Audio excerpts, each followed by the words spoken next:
All right, my name is Stephen Benowitz, and welcome back to World Cup Extra Time. The quarterfinals have started up in the World Cup, and Morocco and France was the first game in Boston Stadium, Gillette Stadium in Massachusetts. And yeah, I think we kind of knew what the result was. France 2, Morocco nothing. This was a 0-0 game for almost 60 minutes of this game until Kylian Mbappe scored the big goal, his eighth game-winning goal in a World Cup. That's the most ever.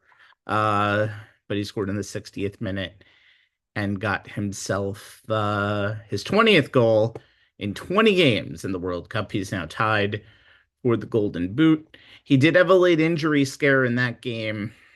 I don't remember how it happened late in this game, but Mbappe is did get subbed out, and I think obviously that was probably the right thing. He was icing his ankle on the bench. He will have Friday, Saturday, Sunday, 4 days at least to kind of rest the ankle.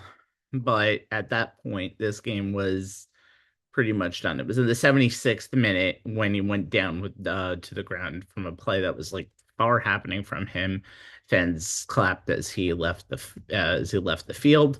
We'll see what happens. Dembele scoring the goal in the 66th minute to make it 2-0.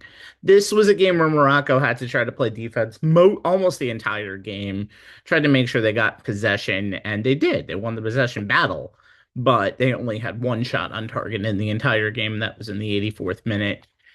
As much as it is much important to have that possession battle win and to make sure France doesn't get the shots, they're going to eventually get the shots. And they ended up with a 3.05 expected goals, 22 shots, 4-1 on chances created.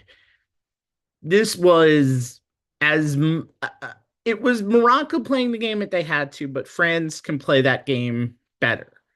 And it'll be interesting to see because Morocco tried to get in France's head a lot during this game. The refs kind of helped it with the long review on the penalty. The penalty was obvious for Morocco when Mbappe took the penalty kick in the first half, but unfortunately, they waited a little bit of time because there seemed to be possible action behind the play. There wasn't. It wasn't even close. And it took about 2 to 3 minutes, and that might have put Mbappe a little off axis, and he missed a penalty kick. But Mbappe scored anyway later on in the game.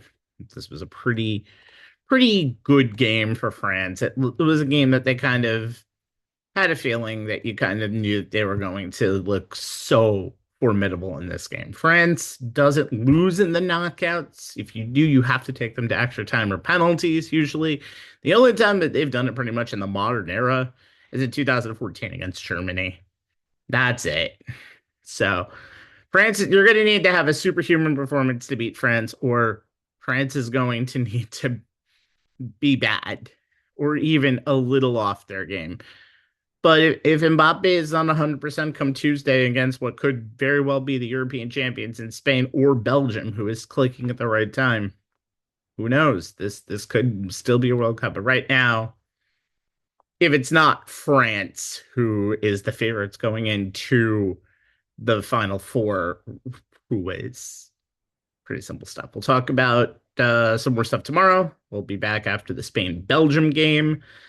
Like Spain going into that one, but who knows? Spain's had their offensive struggles in this World Cup. We'll talk tomorrow. World Cup Extra Time. We are on Instagram, WCE Time, Facebook, and YouTube. Same World Cup 2026 Extra Time socials. We'll talk to you tomorrow.